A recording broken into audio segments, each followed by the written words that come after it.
So I want to talk about the purported fight as is put by the President of the Republic of Kenya, William Ruto, and Gachagua. And I want to state clearly that there is no fight here. These are games, these are gimmicks. And I want Kenyans to remember this day that these people are going to work together. You know, these people have lost favor in the eyes of wananchi everywhere in this country. To be specific, in Central Region, where they promised heaven but delivered the Mt.Kenya region, the people of the Mt.Kenya region, to hell.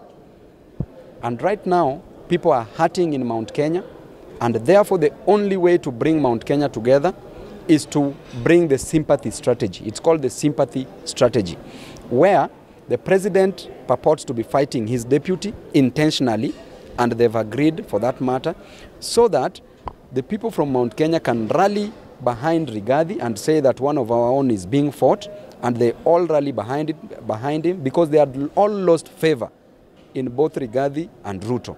And therefore, after that, after some time in the future, all people from Mt.Kenya shall have rallied behind Rigathi, and Rigathi will still deliver them to Ruto, purporting that they have made up and that there is peace that has been brokered. And therefore, there is no fight here.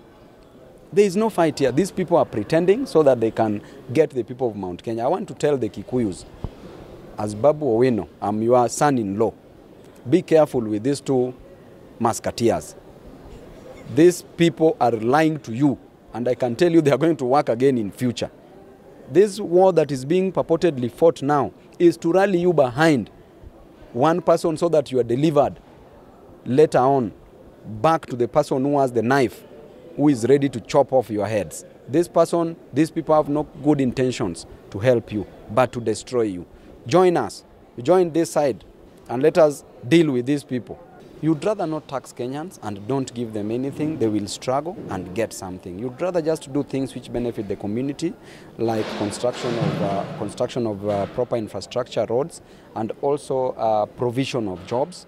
Talk about provision of water, because water is a main challenge in Nairobi and other parts of this country. Just do that alone. We don't expect much from you, because there are resources. So utilize that resource, the resources that are available, effectively to help people. So if you promised that you will make life easy, why are you making it difficult? I know that you can't advise President Ruto. He has advisors, but Ruto advises his advisors on how to advise him. He doesn't take any advice. So therefore, we members of parliament who are with the people, we will always fight for the people. We will always be on the side of the people, by the people. The president has decided to increase taxes.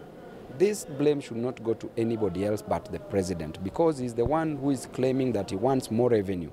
But we've said times and again that increasing the revenue, increasing taxation will make the government collect less revenue. Why? Because of low demand and hence low supply. There will be no businesses, killing businesses. You've seen the pressure that the manufacturers had yesterday. They are really hurting. So we are at a level where we cannot manufacture, we cannot produce.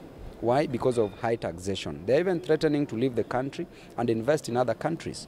And therefore, we are going to bring amendments to that effect to ensure that the clauses which are hurting Kenyans will bring amendments, irrespective of whether they will shoot it down or not. I know that several members of parliament here will be bought, will be given money by the president, but we will stand our ground. We will fight for Kenyans, because that is the right thing that we should be doing. So whether they shoot it down or not, we will stand and be counted as the few. I will stand and be counted as one of the few members of parliament who stood with Kenyans, because Kenyans are hurting. They can't take children to school because there is no school fees. They can't start businesses because there is no capital. They can't even afford a meal. If they afford breakfast, they have to forget about lunch or supper. So these Kenyans are hurting.